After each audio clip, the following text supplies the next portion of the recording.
What an amazing, amazing gathering and event this has been. I'm honored to be part of this remarkable lineup. These two panels include some of the most important public intellectuals who have helped define these issues by their intelligence, courage, and passion. But I just want to say a word about the other two people here, the staff.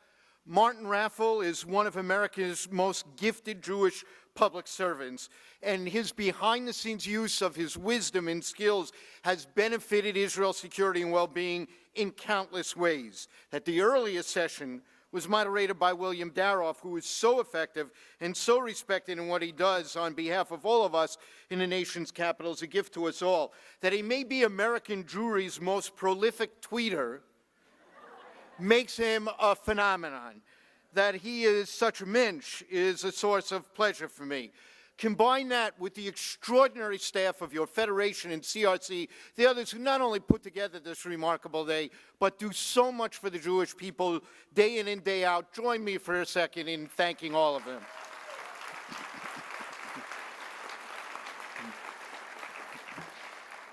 In difficult public policy debates, it is always helpful to clarify the axioms and postulates that are the foundation of the position that you are espousing. For unless we understand those assertions of faith that guide our deliberations, we often go by each other.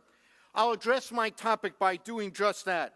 I want to name just 5 postulates. 3 of them line up with everything that we have heard. The 4th and 5th raise issues that have not been fully addressed, and I suggest to you we need to address them, and I want to put them out there for your thought and consideration.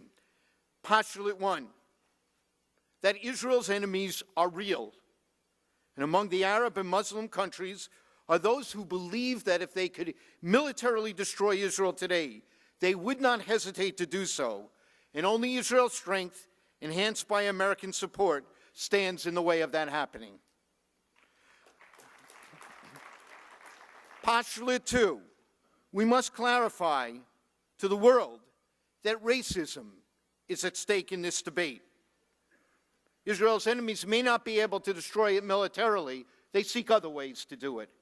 Racism is the act, and I'm going to define this for a moment, and I want to think of everything that you've heard this morning. Racism is the act of denying rights or imposing burdens on one group which are not denied or imposed on similarly situated groups simply because of the identity of who that group is. Racism against Jews, of course, has a term of art named anti-Semitism, and those who deny the Jewish people the right to their own Jewish state engage in anti-Semitism.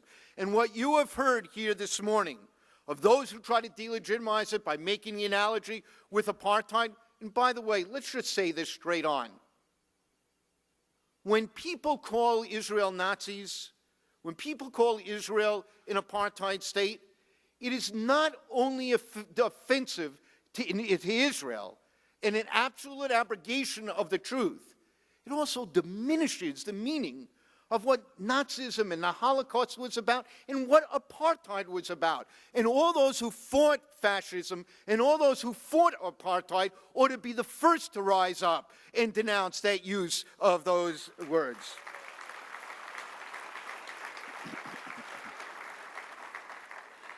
Third, what the polls in America show about the consistently high levels of pro-Israel support in the United States is not as important as how effectively we organize that support. And this is a central lesson of the divestment battles in the religious communities, the civic and public interest communities. The polls have continually showed that across almost all religious and ethnic groups and class groups and groups defined by economic and educational achievement, by sizable margins, the American people are far, far more pro-Israel than they are pro-Palestinian or pro-Arab. In the same time, in many, but certainly not all of those segments, many of those who consider themselves pro-Israel are also dovish on the occupation, on Palestinian rights, on the settlements issue. And that cuts across the 15 million students and faculty members at our 7,000 university and colleges. Most colleges have none or negligible anti-Israel efforts.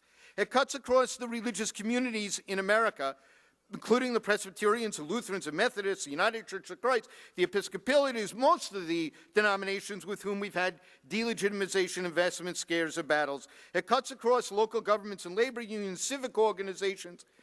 If most people, members and leaders, are pro-Israel, why the growing efforts at delegitimization that we're seeing in these different arenas that we've been talking about this morning? This reflects what I call the gun control scenario in American politics. The polls for 40 years have consistently shown that sizable majorities support stronger gun control. But of that set who will organize, protest, give money, write letters to the papers, call in to talk shows, vote on the issue, the vast majority are proudly members of the National Rifle Association, and they dominate the conversation and the politics on this issue. The Verbrennte folks on Israel-Palestinian issues in so many of these settings we've talked about are the anti-Israel folks. The silent majority who are the members of those university campuses, the members of those civic organizations, the members of those religious denominations do not act unless they have to. So take the divestment boycott battles in the mainline Protestant groups in recent years. All of these were driven by the minority anti-Israel forces who join the committees, who do the research, who draft the position papers, who write the op-eds, who organize campaigns, who stand and publicly protest. But when faced with imminent votes, the pro-Israel segments of the denominations began to organize. And a coalition in the Jewish community led by the JCPA, the American Jewish Committee, the ADL, the late American Jewish Congress, the Reform and Conservative movements mobilized efforts across the country to reach out to local ministers and priests and civic leaders, turning to friendships forged in long interreligious coalitions and clergy councils. We urge key figures to step forward, help link them with each other. They took the lead, they decided their strategies and tactics, but we backed it up with help with research, argumentation, logistical support. They shaped the effort in their own culture, theology, and rhetoric. This was a strategy followed in numerous efforts in the non-religious settings, where divestment efforts have come up in city councils, in coalitions, labor unions, in civic associations, and in the main, we have prevailed. And we prevailed because truth and the majority viewpoint of these people were on our side. One dramatic example, last spring, the International Trade Union Confederation rejected an effort to label Israel as an apartheid state. The Jewish Labor Committee and the U.S. labor movement, joined by the labor movements in Australia and Germany, followed this approach that I've seen. They identified the people who would stand with them. They put together the coalition. They drew on the argumentation and research that so many in our community have done that was so helpful to them. Not only did they end up rejecting the proposal and turning it back, but they appointed the head of the Histadrut to the executive committee of the international agency. And similar processes and similar successes have happened across the country here in all these groups and in coalitions with often we in the Reform movement are the only Jewish group in many coalitions. Most national Jewish organizations have such an experience. And often the anti-Israel forces will try to hijack the agenda of a coalition that has nothing to do with the Middle East.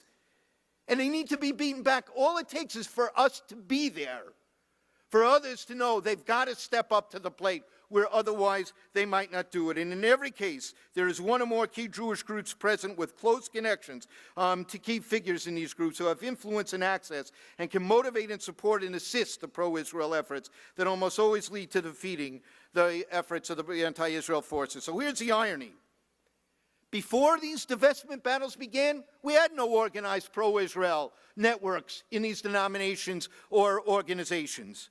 As a result of the divestment battles, they have organized now. They're together now. And this has been true of almost every one of these battles. But the great failure of our community, and I am as guilty as anyone else, is a failure to nurture these networks once the immediate battle was over. To strengthen them, acknowledge them, honor them, empower them. If we cannot celebrate, feed, honor those in the mainline religious communities who face far more daunting challenges than our friends in the evangelical right, and honor them with half as much verve as we do the evangelical right, we're making a major strategic blunder. We need to strengthen the pro-Israel forces across the spectrum in American life, which